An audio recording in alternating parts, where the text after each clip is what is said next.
Inside the AHSAA, your weekly look at Alabama prep athletics. Welcome to the Alabama High School Athletic Association's weekly update, heard exclusively on the Alabama High School Athletic Association radio network, powered by Russell Dewitt Center and Building Supply Stores. I am Randy Lee, and I bring this week's top stories from the AHSAA.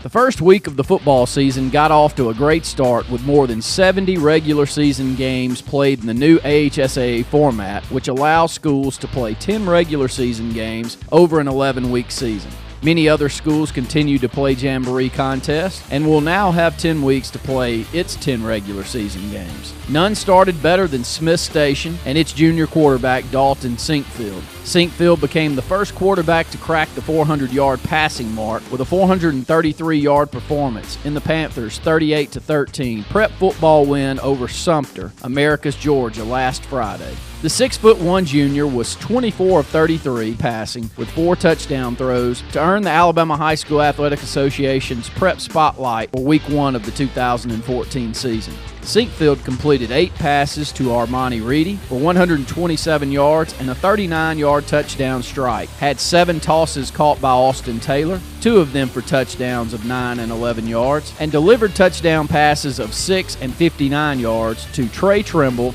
and Marquise Bowens, respectively. The 433-yard effort was just the 36th 400-yard passing game in AHSAA history and ranks in a tie for 24th all-time. The feat was accomplished twice in 2013. His performance edged out Spanish Fort quarterback Tyler Johnston's 353-yard passing effort in a 42-14 win over Stanhope Elmore at Crampton Bowl in Saturday night's final Champions Challenge game. Johnston fired 5 touchdown passes, including 4 to receiver Christian Cotton, who finished with 7 catches and 199 yards. His scores covered 90, 26, 16, and 30 yards. The 16-yarder was a spectacular falling grab in the end zone on the last play of the first half. Johnston, who rushed for 101 yards on 12 carries with a 20-yard touchdown run, added a 74-yard touchdown toss to Ladero Petway, who had 6 catches for 129 yards. Stanhope Elmore quarterback Tanner Anderson and receiver Michael Brown teamed up for 2 touchdown connections, including a state record-tying 99-yard score in the second quarter. Brown became just the 10th receiver in state history to haul in a 99-yard touchdown pass. The first reported came in 1938 and the last in 2011. Receiver Johnny Richardson and quarterback Jack Hill were the first reported duo on record, connecting for 99 yards for Auburn High School's only score in a 13-7 loss to Selma in 1938. Etowah receiver Darren Peterson caught a 99-yarder in 2011 in a 21-14 win over Fort Payne. He also had a 93-yard touchdown catch in that same game. Sinkfield's big game also edged out a strong effort by Montgomery Academy's special teams. Eagles return specialist Sam LaPlatney returned 2 kickoffs 90 and 85 yards for touchdowns, and place kicker Jimmy Massey booted a 32-yard field goal in the final seconds of the first half and added the game-winning 27-yard kick in the last seconds of the fourth quarter in a 30-28 win over Montgomery Catholic. When we come back, we'll take a look at this week's first Raycom AHSAA Game of the Week, as well as some major tournaments involving AHSAA volleyball teams. Hello, I'm Russell Building Supply. And I'm the big box store. Say, what you doing? I'm checking inventory in all of our departments. Well, you're Russell. I thought you only sold lumber to contractors. No. We have lots of home improvement items like nails, nuts and bolts, plumbing, electrical supplies, and the experts to give advice too. Okay. Paints and lawn and garden, windows, doors, and cabinets, all at our low price guarantee. Okay, I get it. I guess I was selling you a little short. Me? Short? Really? 9 locations serving Lake Martin and Central Alabama.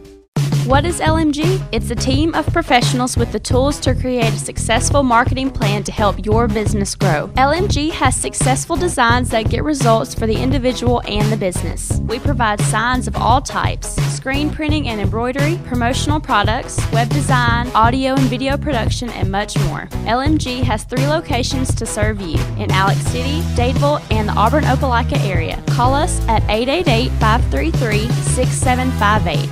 Mountain Brook and Huntsville kick off the new Raycom AHSAA Thursday night game of the week Thursday at Milton Frank Stadium. The game pits two longtime powers that have moved from Class 6A to the new Class 7A division this season. Raycom's announcing team of Graham Dunn and Mike Peacock in the booth and Kim Canova on sidelines will be traveling across the state this season to bring 10 exciting games as part of the Raycom Game of the Week series. Huntsville, coached by Scott Sharp, is competing in Class 7A Region 4 this season after going 6-5 last season. Mountain Brook, coached by Chris Yeager, finished 7-4 last season and is competing in rugged Region 3 that includes 2012 and 2013 Class 6A state champion Hoover, as well as Vestavia Hills, coached by the AHSAA's all-time winningest coach, Buddy Anderson. Hoover had its 30-game winning streak snapped by Miami Central on ESPNU last Saturday, 24-21. The game of the week will be televised live across the state over Raycom affiliates. Check the website, www.pathwaytotheplayoffs.com and AHSAA.com for a complete schedule as well as affiliates and cable listings in your area. The AHSAA's volleyball season begins this week with several major tournaments on tap, including the Mayor's Cup at Montgomery's Crampton Bowl Multiplex, the 30th annual Juanita Bodie Tournament at Hoover.